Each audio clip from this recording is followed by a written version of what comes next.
But first, the Albanese government has banned a high-profile Israeli-American tech expert from visiting this country because his social media posts might stir up hatred against Muslims. Hillel Fuld had been due to speak at events in Melbourne and Sydney later this month, but the Home Affairs Office, headed by Tony Burke, has decided that his presence in our country might create a risk to the safety and good order of Australians. So it begs the question, what has Hillel Fuld said that is so dangerous?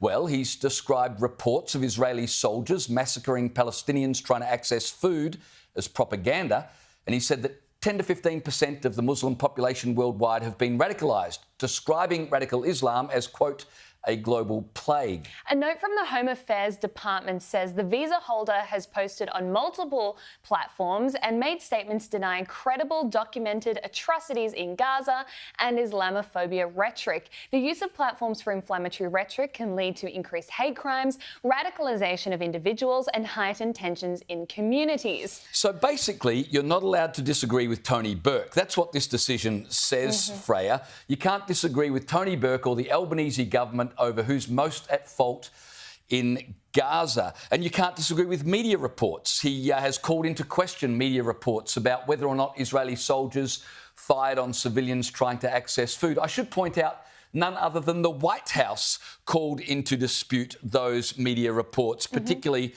from the BBC. And I would like to know what Tony Burke says in response to Fuld saying that radical Islam is a plague. Well, how would Tony Burke describe radical Islam? When Fuld says it's not safe to assume all Palestinian children are innocent, that's a pretty confronting thing to say, I have to admit. But we all know that Gaza is one of the most radicalised regions on the planet. And we all saw with our own eyes at those elaborate hostage release ceremonies that Hamas love to run, how children were involved, dressed as Hamas terrorists, shouting slogans against Israel. And so to make the point that perhaps not all Palestinian children are innocent is a horrible thing to contemplate, but I don't think that it's necessarily wrong to suggest that's a possibility. Yeah. And then to make matters worse, for this Israeli-American to be banned from coming here, while the same government allowed Francesca Albanese, who's been criticised by the US, by Canada, by Germany, by France for spreading anti-Semitic rhetoric, they allowed her to come to the country, but now banned this guy. So you have to wonder, is this just more evidence of an anti-Israel bias within the Albanese government? Well, I think it's evidence that the Albanese government is prioritising its vote in key electorates, like Tony Burke's own electorate of Watson, which has one of the highest Muslim populations in the country, over the free speech of people entering the country and over the Jewish community. Remember, Hillel Fuld was coming into Australia to speak at events for Magen David Odom,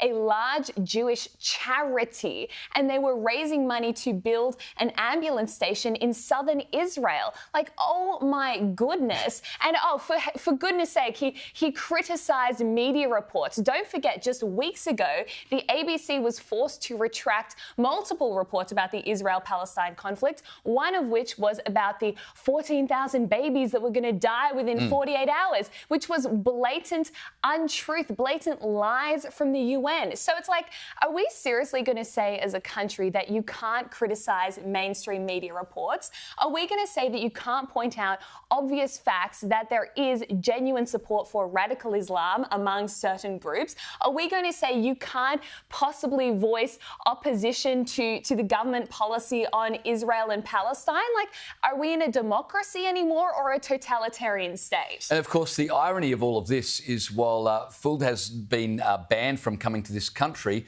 we've now got an Australian senator, Marine Faruqi, in another country participating in pro-Palestinian protests. This is Marine Faruqi in London over the weekend. Have a look.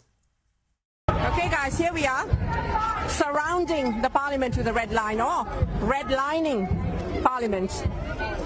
The whole length of parliament, half a kilometre long, is here, and you can see we've got some special guests here attending with us.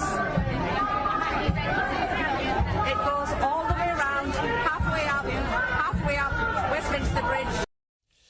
Oh, the irony. And of course, speaking of politics, Frey, you mentioned the reality here that Tony Burke in the seat of Watson, I mean, he held his seat easily, but in just 2 years, the Muslim vote went from unrepresented to just over 15%, which was greater than the Liberal primary vote in that seat. And this is the problem you have, right? When you've got Tony Burke making these decisions, which seem very, very suspicious, while at the same time facing a threat that is growing in his own seat from the community that this decision appears to be in favour of. And I think the most dangerous thing from this whole judgment, really, is that it seems as though you can't even criticise Islam anymore. One of the points Hillel Fuld makes was that 10 to 15% of the global Islamic population is radicalised. Like, who knows what that exact number is, but it is clear that there is support for radical Islam in sizable numbers. So there was a study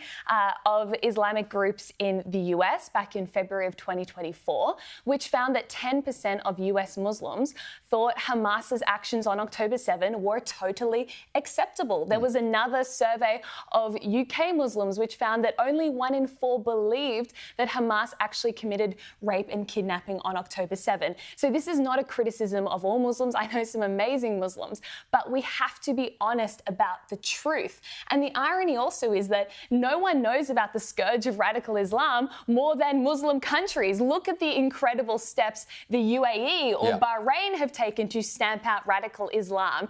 Muslims are on the side of combating radical Islam, and that is the irony of all of this. And one more irony, of course, it's anti-Semitism, which is the big problem in this country right now. Our political leaders have admitted it, and yet it's an Israeli Jew who's prevented from coming to the country. So there you go. It makes no sense. But